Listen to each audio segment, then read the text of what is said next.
Hello everyone, welcome to GS centre. दोस्तों, कैसे आप सब? उम्मीद है आप सब अच्छे होंगे। चलिए आज नया प्रैक्टिस सेट शुरू कर रहे हैं हम। तो प्रीवियस ईयर क्वेश्चंस की सीरीज हमारी प्रॉपर चल रही है। यूपी पुलिस, उत्तर प्रदेश से संबंधित जितने भी एग्जाम्स हैं, जितने भी क्वेश्चंस हैं, बाकी भी एग्जाम्स के लिए आप देख सकते हैं, क्योंकि बहुत सारे एग्जाम्स के प्रीवियस ईयर क्वेश्चन उठाए गए हैं।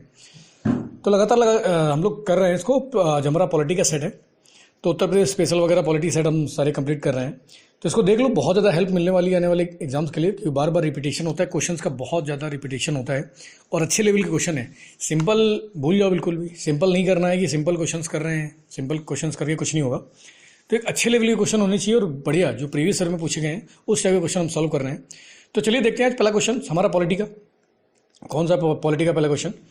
तो पहला क्वेश्चन कहता है कि 15 अगस्त 1947 को भारत के स्वतंत्र होने और 26 जनवरी 1950 को उसके द्वारा स्वयं को प्रभुत्व लोकतंत्रात्मक गणराज्य घोषित किए जाने के बीच की अवधि में भारत सरकार किसके उपबंधों के अधीन कार्य करती रही? मतलब ये बोल रहे हैं कि 15 अगस्त 1947 से लेकर 26 जनवरी 1950 के बीच में का जो समय था, उसके बीच में, जब तक हमारा संविधान पूरी तरीके से लागू नहीं हुआ, उसके बीच में जो भारत सरकार थी वो कौन से उपबंधों पर काम कर रही थी? क्या वो भारत शासन अधिनियम 1935 था, या भारत स्वतंत्रता अधिनियम 1947, भारत अंतरिम संविधान आदेश 1947, या इनमें से कोई नहीं? तो कौन से अधिनियम के तहत भारत सरकार काम कर रही थी? तो ये सबको पता होगा, भारत शासन अधिनियम 1935। जो भारत शासन अधिनियम 1935 था, इसके तहत ही जो भारत सरकार थी वो 15 अगस्त से लेकर 26 जनवरी के बीच में कार्य कर रही थी अपना। ठीक है, ध्यान रखेंगे। वन का एज द राइट आंसर हो जाएगा हमारा। नेक्स्ट हमारा क्वेश्चन है कि इनमें से कौन भारत के संविधान की प्रारूप समिति का सदस्य नहीं था? तो इनमें से कौन प्रारूप समिति के सदस्य नहीं थे? तो अम्बेडकर, के मुंशी, कृष्णा स्वामी अय्यर या M.K. गांधी? तो कौन नहीं थे? तो सबको पता होगा कि जो प्रारूप समिति थी वो, उसका गठन कब हुआ था? तो प्रारूप समिति का गठन आपका हुआ था 29 अगस्त में। कब हुआ था? 29 अगस्त 1947 में प्रारूप समिति का गठन हुआ था। और किसकी अध्यक्षता में गठित किया गया था? तो अम्बेडकर साहब की, B.R. अम्बेडकर साहब की अध्यक्षता में इसका गठन किया गया था। अब इसमें कितने सदस्य थे? तो इसमें 7 सदस्य हुआ करते थे। कितने? 7 सदस्य, जिसमें अम्बेडकर साहब तो अध्यक्ष थे। इसके बाद गोपाल स्वामी अयंगर थे, कृष्ण स्वामी अय्यर भी थे। कौन थे? कृष्ण स्वामी अय्यर भी थे। के मुंशी साहब भी थे। ठीक है, ध्यान रखेंगे इसको। और मोहम्मद सादुल्ला भी थे और N माधवराव भी थे। इन्होंने B.L. मित्र की जगह ली थी। और T कृष्णामाचारी भी थे, जिन्होंने खेतान की मृत्यु के बाद इसमें ज्वाइन किया था। ठीक है, तो गांधी जी नहीं थे, मोहनदास करमचंद गांधी नहीं थे। तो 2 का D is the right answer हो जाएगा। तो गांधी जी इसमें बिल्कुल नहीं थे। 7 सदस्य थे, B.R. अम्बेडकर अध्यक्ष थे। ठीक है, 2 इंपॉर्टेंट है, ध्यान रखना कि माधवराव जो थे ना, उन्होंने B.L. मित्र की जगह ली थी, और कृष्णामाचारी जो थे उन्होंने खेतान की मृत्यु के बाद उनकी जगह ली थी। ठीक है, नेक्स्ट हम क्वेश्चन देखें तो 2 का D is the right answer हो जाएगा। अगला हमारा कि निम्न में कौन सा प्रारूप युग्म सुमेलित है? तो कौन सा सुमेलित है, कौन सा सही भाई? प्रारूप समिति B.N. राव, मौलिक अधिकार सलाहकार समिति राजेंद्र प्रसाद, राज्य समिति सरदार पटेल, और संघ शक्ति समिति K.M. मुंशी। तो इनमें से कौन सा युग्म सही सुमेलित है? तो बताएंगे क्या कौन सा सही है। तो देखो, प्रारूप समिति के अध्यक्ष जो थे B.N. राव नहीं थे। ये कौन थे? अभी हम पढ़ चुके हैं, B.R. अम्बेडकर थे। ठीक है, तो ये गलत हो जाएगा हमारा। पहला गलत हो गया, तो पहला गलत हो गया, दोनों ऑप्शन एलिमिनेट हो गए। अब सही पूछ रहा है कौन सा सुमेलित है, तो B और D बचा। अब मौलिक अधिकार की जो समिति, देखो मौलिक अधिकार की जो भी समितियां बनी हैं वो पटेल साहब के अंडर में बनी। किसके अंडर में बनी? तो दूसरा B गलत है, तो दूसरा ऑप्शन भी नहीं है।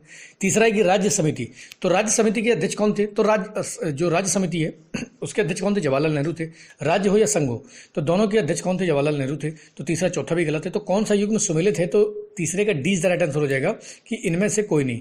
तो इनमें से कोई भी सुमेलित नहीं है। चारों की चारों समितियां जो दी हैं, इनके अध्यक्ष जो हैं वो गलत दिए हुए हैं। ठीक है, तो प्रारूप समिति कौन थे? अम्बेडकर साहब, मौलिक अधिकारों की समिति पटेल साहब, राज्य समिति नेहरू जी, और संघ शक्ति समिति भी नेहरू जी ही थे। तो 3 का D is the right answer हो जाएगा। ठीक है, ध्यान रखेंगे इसको। अगला हमारा क्वेश्चन है कि निम्न कथनों पर विचार कीजिए। भारत के राष्ट्रपति के निर्वाचन संविधान लागू होने की तिथि से प्रभावी हो गया था। दूसरा है कि लोकसभा के पहले चुनाव के तुरंत बाद दल बदल प्रावधान का पहली बार प्रयोग किया गया। तो दोनों कथन में से कौन सा सही है? क्या भारत के जो राष्ट्रपति हैं उनका जो निर्वाचन था संविधान लागू होने की तिथि से ही प्रारंभ हो गया था, क्या ऐसा है? या लोकसभा के पहले निर्वाचन के तुरंत बाद दल बदल प्रावधान लागू हो गया था? तो बिल्कुल नहीं। दोनों के दोनों आपके क्वेश्चंस देख लेते हैं क्या है। तो देखो ध्यान रखो, नागरिकता की अगर हम बात करते हैं, निर्वाचन जो था ना 73वें 74वें संविधान संशोधन में दिया गया राष्ट्रपति के समय सभी संवैधानिक। देखो अब इसमें क्या है कि संविधान के जो शेष प्रावधान थे 26 जनवरी 1950 से प्रभाव में आए थे। अब 26 जनवरी जो संविधान लागू होने की तिथि थी उसे गणतंत्र दिवस के रूप में हमने मनाया था। 19 देखो लोकसभा का पहला चुनाव का हुआ था 1951-52 में। ठीक है, अब लोकसभा के चुनाव 1951-52 में होते, लेकिन जो हमारा दल बदल का कानून आया था वो आया था आपका 52वां संविधान संशोधन 1985 के तहत। तो ये बोल रहा है कि लोकसभा के पहले चुनाव के बाद आ गया था क्या? नहीं, ये आया था 1985 में कि दल बदल के आधार पर लोग, ऐसा ना हो कि एक पार्टी जीत कर दूसरी पार्टी में चले जाए, एक पार्टी के मतलब खुद को नेता मंत्री मतलब पद का लालच जो है ना उसके लिए। तो दूसरा तो गलत हो गया, कौन सा दूसरा गलत हो गया? तो दोनों और बी तो गलत हो जाएगा, ठीक है। अब अगर हम बात करते हैं कि क्या राष्ट्रपति का जो निर्वाचन था वो संविधान की तिथि से प्रभावी हो गया था, तो नहीं, संविधान की तिथि से प्रभावित नहीं हुआ था, क्योंकि 26 जनवरी 1950 से प्रभावित हुआ था। संविधान लागू होने की तिथि से प्रभावी नहीं था। ये कब हुआ था? जब इस संविधान को अंगीकार करा गया था और क्रियान्वयन की तारीख जो थी ना आपके 26 नवंबर 1949 से, तब से इसको क्या प्रभावी किया गया था। तो पहला और दूसरा दोनों गलत हो जाएंगे, तो 4 का D is the right answer हो जाएगा। क्या हो जाएगा? इनमें से कोई नहीं, तो 4 का डी इज द। तो इस तरीके से हमें डीपली पढ़ना है। डीपली जब हम पढ़ेंगे तब जाकर कहीं हमारा कंप्लीट होने वाला है, तब हमारा अच्छा लेवल रहेगा, ठीक है। आगे हम बात करते हैं निम्नलिखित में से कौन सा सुमेलित नहीं है। तो अब इसमें से बताना कि कौन सा सुमेलित नहीं है।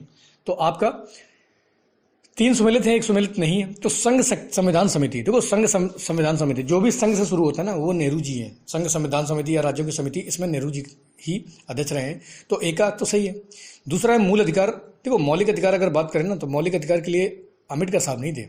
अम्बेडकर साहब थे आपके प्रारूप समिति के लिए। मौलिक अधिकार हो चाहे प्रांतीय संविधान समिति हो, प्रांतों के लिए या मूल अधिकारियों के लिए, ये पटेल साहब ही थे। तो बी वाला गलत हो जाएगा। बाकी कार्य संचालन समिति के मुंशी बिल्कुल राइट आंसर है। तो 5 का बी इसमें राइट आंसर हो जाएगा कि मूल अधिकारियों की जो समिति उसके अध्यक्ष अम्बेडकर नहीं थे। कौन थे? सरदार पटेल थे, ठीक है। ध्यान रखेंगे। अगला हमारा क्वेश्चन है कि भारतीय संविधान में महिला सदस्यों की कुल संख्या कितनी थी। तो भारत का जो संविधान था उसमें महिला सदस्यों की कुल संख्या कितनी थी? 10, 12, 13, 15। तो कितनी थी? तो महिला सदस्यों की संख्या आपके 15 थी। सिंपल है, सबको पता होगा। 6 का D is the right answer हो जाएगा। अगला हमारा क्वेश्चन है कि भारतीय संविधान के संदर्भ में कहा जाता है कि यह मौलिक संविधान है, वकीलों को स्वर्ग है, विकासशील संविधान है या तानाशाही संविधान है। तो ये कैसा संविधान है?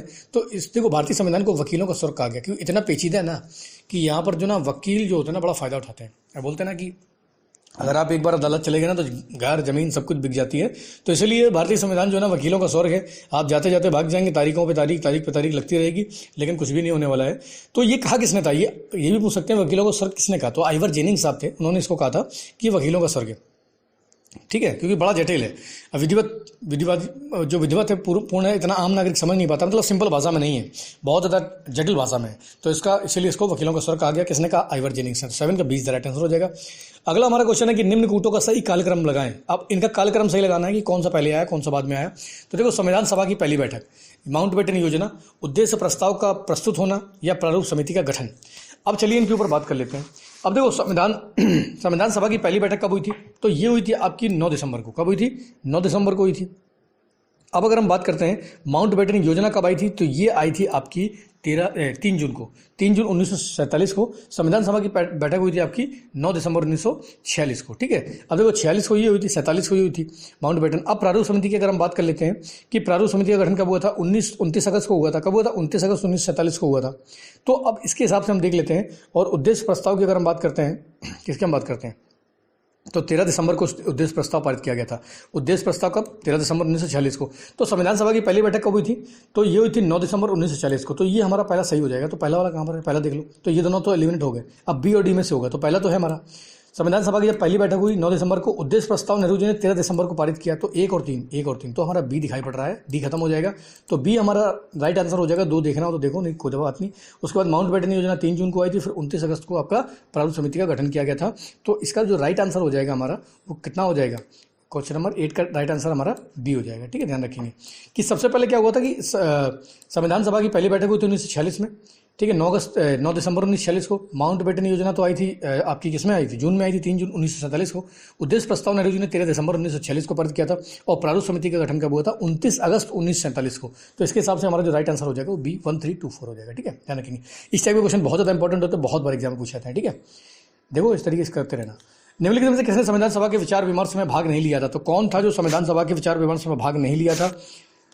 कांग्रेस ने, मुस्लिम लीग ने, कांग्रेस और मुस्लिम लीग, इनमें से कोई नहीं। तो मुस्लिम लीग मुस्लिम लीग और द्वारा मुस्लिमों के लिए एक अलग संविधान की मांग को लेकर संविधान का बहिष्कार किया गया था। इस तरह संविधान की क्या हुआ था? पहली बैठक जो 9 दिसंबर 1946 को हुई थी उसमें मुस्लिम लीग ने भाग नहीं लिया था। और दूसरी बैठक कब हुई थी? 20 जनवरी 1947 को, तो उसका भी बहिष्कार किया था। तो इसलिए अगर देखा जाए तो इसमें कौन सा विकल्प हो जाएगा? किसने विचार विमर्श में भाग नहीं लिया था? तो मुस्लिम लीग, क्योंकि मुस्लिम लीग हमेशा से ही किसकी बात कर रही थी? वो अलग संविधान की बात कर रही थी कि हमारा अलग संविधान चाहिए, हमें भारतीय संविधान में शामिल नहीं होना है। तो 9 का 20 द राइट आंसर हो जाएगा। अगला हम क्वेश्चन देखते हैं क्या है। अगला क्वेश्चन है कि भारतीय संविधान की कौन सी प्रमुख विशेषताएं हैं? तो इनमें से कौन सी प्रमुख विशेषताएं भारतीय संविधान की? चलिए देखते हैं। क्या भारतीय संविधान गणतंत्र है? तो पता होना चाहिए सबको, क्या गणतंत्र है? तो बिल्कुल सही है, पहला तो सही है, तो पहला तो सब में दिया हुआ है। दूसरा, क्या हमारा प्रत्यक्ष लोकतंत्र है या अप्रत्यक्ष लोकतंत्र है? तो बताइए, प्रत्यक्ष लोकतंत्र है या अप्रत्यक्ष लोकतंत्र है? प्रधानमंत्री आप चुनते हैं या आप सांसद चुनते हैं? जल्दी बताइए, आप प्रधानमंत्री चुनेंगे या सांसद चुनेंगे? तो इनमें से कौन सी प्रमुख विशेषताएं हैं? तो प्रत्यक्ष लोकतंत्र। तो दूसरा नहीं है, ठीक है, दूसरा तो नहीं है, दूसरा खत्म हो गया, तो सी राइट आंसर हो जाएगा हमारा, खत्म हो गया। 10 का सी। अब 10 का सी हो गया। अगला देख लें, महिलाओं के लिए समान अधिकार। क्या हमारे यहाँ महिलाओं के लिए समान अधिकार है? बिल्कुल, बेटी बचाओ बेटी पढ़ाओ, सरकार बहुत सारे कदम उठा रही है महिलाओं के समान अधिकार के लिए। चौथा है कल्याणकारी राज्य। तो क्या कल्याणकारी राज्य की स्थापना का महत्व दिया गया है यहाँ पर? बिल्कुल दिया गया है, नीति निषेध तत्व में कल्याणकारी राज्य के बारे में ही बताया गया है। तो पहला हो जाएगा, तीसरा हो जाएगा, चौथा हो जाएगा, ये सी वाला तो हमारा वैसे भी सही है। अब पांचवा हम देखते हैं सीमित मताधिकार। क्या सीमित मताधिकार दिए गए कुछ ही लोगों को, चुनिंदा लोगों को? बिल्कुल नहीं, पांचवा भी गलत हो जाएगा। असीमित मताधिकार है, सबको मताधिकार, जो 18 साल से ऊपर है उन सबको मत देने का पूरा अधिकार है। तो इस तरीके से हमारा जो 10 नंबर क्वेश्चन है, लास्ट क्वेश्चन है, उसका राइट आंसर सी हो जाएगा, 1, 3, 4। तो इस तरीके से बहुत इंपॉर्टेंट फैक्ट थे, बहुत इंपॉर्टेंट फैक्चुअल क्वेश्चंस थे। इनको देखो बार बार रिपीट हुए इस टाइप का।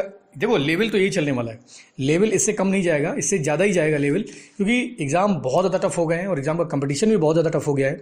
तो इस तरीके से हम क्वेश्चन करने वाले हैं, आपको बहुत अच्छा पढ़ना पड़ेगा। ये नहीं कि आए भारत में लंबा चौड़ा ऊंचा नीचे, ये कोई नहीं पढ़ता आजकल, ना कोई देता है। तो इस तरीके के अगर आप लेवल कर लेते हैं, इस तरीके का लेवल छू लेते हैं, तो बहुत अच्छी बात है, आने वाले समय में बहुत ज़्यादा हेल्पफुल होने वाला है ये। तो चलिए इसी तरीके से लगातार पढ़ाई करते रहिए, लगातार मेहनत करते रहिए। आज के लिए इतनी बहुत है। जय हिंद।